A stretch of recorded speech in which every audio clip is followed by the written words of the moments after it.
Question 21. This network shows the maximum number of supplies, in tons, that can be transported from a warehouse to a cyclone shelter along each road during an emergency. Use the maximum flow minimum cut theorem to determine the maximum amount of supplies that can reach the cyclone shelter each day. Now you'll notice here that this question is worth 3 marks. I have a bit of a problem with that. I don't think it should be worth 3. I think it should be worth 2 at max. And the work solutions for this, or the marking criteria distributed by the QCAA, actually expects you to do a lot of work for this question. I'm going to show you the amount of work they expect you to do. So first of all, we need to use the maximum flow minimum cut theorem. So in other words, we are making cuts on this graph. All right, a cut is such that it will separate the sink from the source. So in this scenario, our warehouse is the source, our cyclone shelter is the sink, and I need to make a cut across my graph such that there are no possible routes to the source. Okay, so I've just made one cut there.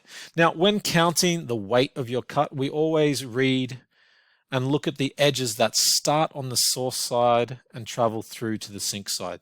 So we've just made our first cut there. Okay, we're going to call that cut 1, and that cut is worth 50 plus 30 plus 40, which is 120. Okay, our next cut. I'm going to cut through here and down this way. Right, we're going to call that one cut 2. Right, the weight of cut 2 is 50 plus 30 plus 20. All right, 50 and 30 and 20 is 100. Okay, cut 3. I'm going to cut down this way. All right, so cut 3 is going to be worth 50 plus 40 plus 20. All right, and that's going to be 110.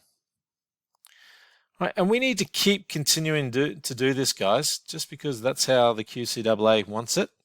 So that's what we're going to do. Okay, another cut straight through. So we've made all possible cuts now through our line with weight 50. So that's cut 4. That's 50 plus 40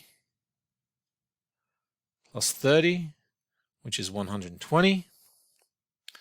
All right, let me take the next color. Okay, now let's use the 20 over here and make all our possible cuts. So we can cut all the way through this way. So cut 5 will be 20 plus 30 plus 40, which is 90. That's a pretty small cut. I like that one. All right, purple. Let's go through the 20, come around through the 30, through this 20, through this 30. All right, cut number 6. So that'll be worth 20 plus 30 plus 30. Hang on, let's make sure that one. Go through the 20, go through the 30, plus 20. Okay, well that one's 40 plus 60, so that's 100. I can just keep going, guys. Like, there's way too much going on here if I want to make all these cuts.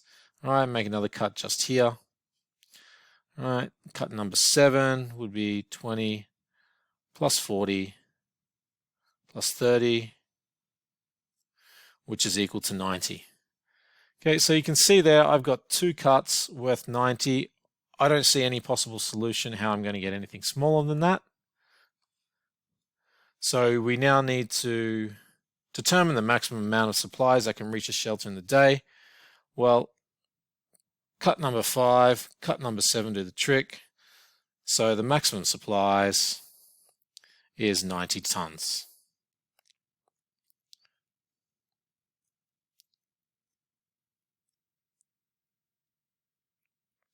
Now make sure, guys, if you do get a question like this on one of the exam papers and it is worth 3 points, please make sure you show enough of the cuts. All right, part B. During a cyclone, the intersection at vertex A is damaged and no longer allows for any supplies to pass through it. What is the new maximum amount of supplies each day that can reach the cyclone's shelter? Okay, so we're going back up and we're repeating our cuts here. So let me just clean these ones up quickly. And we are now taking out A. So this one and this one are no longer valid. Okay, so let's have a look. So we can cut through 30, 40. So that'll give me a cut of 70. We can cut through 30, 20, 30, which will give me a cut of 80. We can cut through 40, 20, 40. Now, let's have a look at this cut for a second. Notice how point C goes the opposite direction. It goes from the source side through to the sink side, so we don't count that. So this would just be counting the edge here, 40, and here 40 for 80. Okay, another cut. I can cut straight through here for 40 and 30, which is 70. I don't see any possible smaller cuts, guys, so we're going to say now that the maximum flow is going to be 70. Maximum flow is 70 tons. Question 22. A store asked its junior and senior staff whether or not they would like to change the store uniform. The results are in the frequency table. A. Convert the two-way table into a percentage two-way frequency table using column totals. So what that means, guys, is we want to look in the columns, and at the bottom of the columns, we want to have 100%. Okay, because they're going to be percentages, and we're going to have 100% here. So in order to do that, let me make my pen a little smaller here. In order to do that, I need to know my totals for each column. So in the top frequency table there, you can see that there's 92 junior staff and 23 senior staff who wish to change uniform. So if we add those together, we get 115 people who wish to change their uniform there. As opposed to do not change uniform, we have 28 plus 67, which is a total of 95 people who do not wish to change their uniform. So when we're looking at a two-way percentage table, we need to start doing some calculations. So out of the 115 people for change uniform, 92 of those are junior staff. So the percentage would be 92 over 115 times 100%, which will give us 80%. Now, I don't need to work out the senior staff who wish to change uniform because we know that column total needs to add to 100%. So that means the senior staff must be 20%. Okay, now when I look at do not want to change uniform, 28 out of 95 don't want to change. So 28 out of 95, converting that to a percentage gives me 29.5%. Right, and that's just an easy calculation on the calculator, so I'm not going to show you that one. Now remember, we don't need to figure out the senior staff because the column adds up to 100, so we are left with 70.5% for our senior staff. All right, let's have a look at part B. Explain whether there is an association between staff groups and a desire to change the staff uniform. So it's asking for an association between staff groups and a desire to change. So when I look at my two-way percentage frequency table here, I want to compare my staff groups and their percentages. Now you'll notice here that there is quite a difference between my percentages. There's 80% of junior staff want to change the uniform, but only 20% of the senior staff do. So that's quite a disparity. So we say there is an association. Now, if those percentages were really close together, like 49 and 51, then you would say there is no association. So we're going to go with yes. Now, when answering this question, okay, you need to use data in your answer because it's worth 2 points. Okay, so just stating that there is an association is not enough. Use some of the data in your answer. So one that I prepared a little earlier. Okay, I said there is an association between the staff position and desire to change the uniform. 80% of junior staff want to change the uniform compared to only 20% of the senior staff, whereas 70.5% of the senior staff do not want to change compared to 29.5% of junior staff. So notice how I didn't just state the presence of an association, I used data to back that up. Question 23. A plane leaves Brisbane at 10:45 p.m. on Monday and takes 14 hours and 35 minutes to fly to Dubai. Determine the local time and day in Dubai when the plane arrives. When dealing with these sorts of time questions, what I like to do is I like to focus on one city, work out what the time would be there, and then do my conversion. So let's start with Brisbane. Let's have a look. So the plane departs Brisbane at 10:45 p.m. on a Monday, and it flies for 14 hours and 35 minutes. So if I was to add on 14 hours and 35 minutes, right, well, 12 hours would give me 10:45 a.m. on a Tuesday, and then add on 2 hours and 35 minutes would give me 1:20 p.m. on a Tuesday. So my plane would arrive in Dubai at 1:20 p.m. Brisbane time. So what I need to do now is just convert Brisbane time to Dubai time. So if we have a look at the top here, we notice that Brisbane is UTC plus 10. Remember, UTC stands for Coordinated Universal Time. I know it's not in the same order with its letters, but that's what it is. So we have plus 10 for Brisbane and Dubai is plus 4. That means Brisbane is 6 hours ahead of Dubai. So we need to subtract 6 hours off the Brisbane time to find our time in Dubai. So let's have a look here. Sorry. So Dubai would be 1:20 p.m. on a Tuesday minus 6 hours, which would give us 7:20 a.m. on a Tuesday. Question 24. The following data for the height of 5 seedlings was collected and the least squares line was developed and graphed. Use the least squares line to estimate the height of a 9-day-old seedling. Now, we haven't been given an equation or anything here, guys, so all we can do is use the graph. So let's have a look at our x-axis for 9 days. It's going to be here. I'm going to go up to where it touches the graph. Then I'm going to draw a straight line to where it would cut on my y-axis. And it appears to be between 10 and 12. So we're going to say 11 centimeters. Classify the prediction for 24A as either interpolation or extrapolation.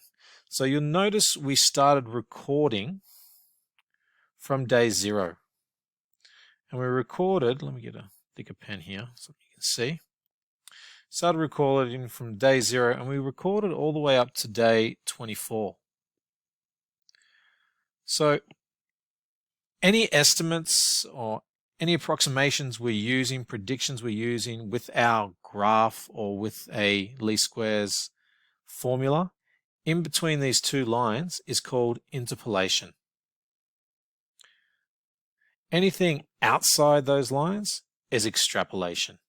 So we're going to say here, interpolation.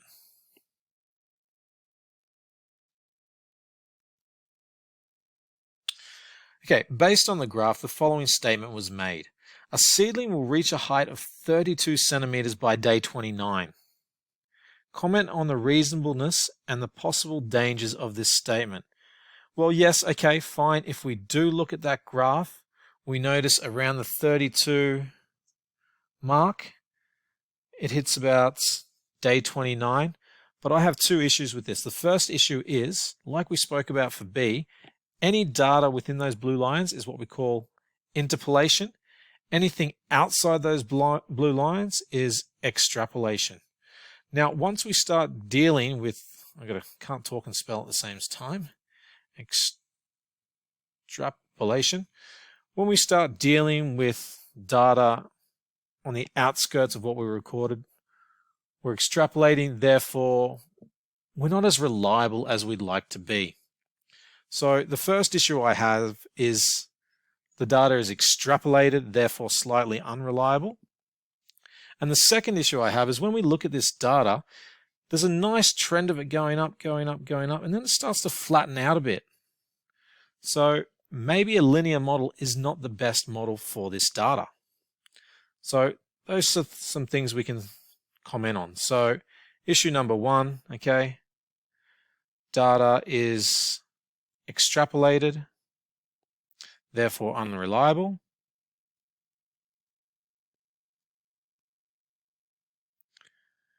And issue number two is around the 19-day mark. Around day 19, the growth slows. So does it slow or does it stop? Almost looks like it's stopping, but it slows right down. Now, because there's 2 marks there, guys, I would possibly expect 2 answers, yeah? Question 25.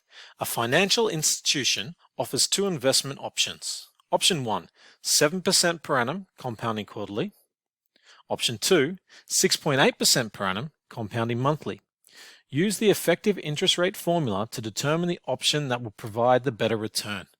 So if you open up your formula booklet here and you go under finance, you will find your formula.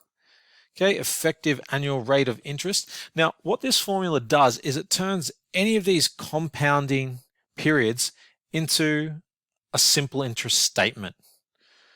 And that way, if everything's in simple interest, it's easier to compare. So let's have a look here. Option 1. Okay, our interest is going to be 0.07 on 4 because it's compounding quarterly. And n in our formula is also going to be 4 because we want to convert this to years. And how many quarters are there in a year? Well, there's 4. So option 1, we're going to get brackets 1 plus 0.07 on 4 to the power of 4 minus 1. Now be careful, guys. On all our other formulas that we've used, I has also involved the division of n, whereas in our effective annual rate of interest formula here, it doesn't. It's separate. So don't divide it by 4 again, all right? Be very careful with that. Okay, and if we put this into our calculator, let's clear that screen. Use our brackets, so brackets 1 plus, set up our fraction, 0.07 on 4, close our brackets, all to the power of 4, minus 1 gives us 0.07186, right, which is approximately 7.186%. Okay, option 2. Our interest is 0.068 on 12 because it's compounding monthly, and n in this scenario will be 12. So let's set up our equation. Bracket 1 plus 0.068 on 12 to the power of 12 minus 1.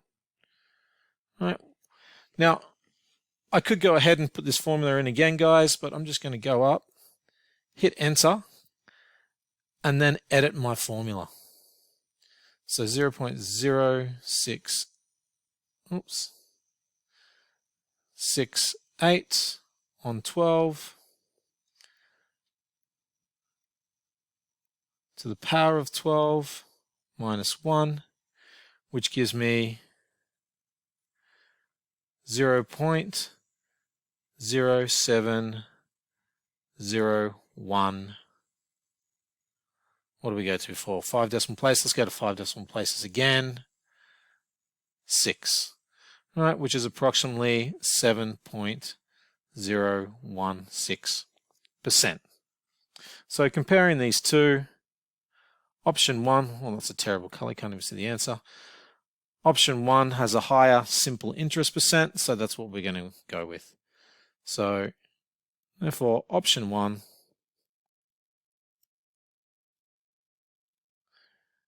is better. Question 26. A scientist observed that the population of a specific bird species is decreasing by 17% each year, and that at the beginning of 2016, there were 483 birds. A. Use a geometric sequence to model the bird population. So, geometric sequence, guys, straight away, formula booklet, find your formula, and let's have a go. So, key bits of information in this question. Species is decreasing by 17% each year. At the beginning of 2016, there were 483 birds. Now, in order to use this formula, we need to find T1 and we need to find R. Well, in this scenario, remember, a geometric sequence, guys, is every term is differing by the term before it by a common ratio, so a fixed rate. Okay, so I'm going to say that is R. Now, because we are decreasing something by 17%, our R value then would be 1 minus 0.17, which would be 0.87. So if we're decreasing something by 17%, what we're actually doing is finding 83% of that. And I apologize, it should be an 83. Okay, now we also need to find a T1 in order to do this. Well, it says that each year, and that at the beginning of 2016, there were 483 birds. So let's let N be the time period since 2015. So that means my first time slot then would be 2016. So let's let T1 is going to equal 483. Now we can generate our formula. So Tn, where N is the time period since 2015, equals 483 times 0.83 to the power of N minus 1. Okay, B. Using the model from 26A, predict the number of birds remaining at the beginning of 2021. So let's put our formula back in here. Tn equals 483 times 0.83 N minus 1. So we're looking at the number of birds at the beginning of 2021. So 2015 was 0, so 16 was 1, 2, 3, 4, 5, 6. All right, so in our scenario here, N is going to be equal to 6. So we're finding T6.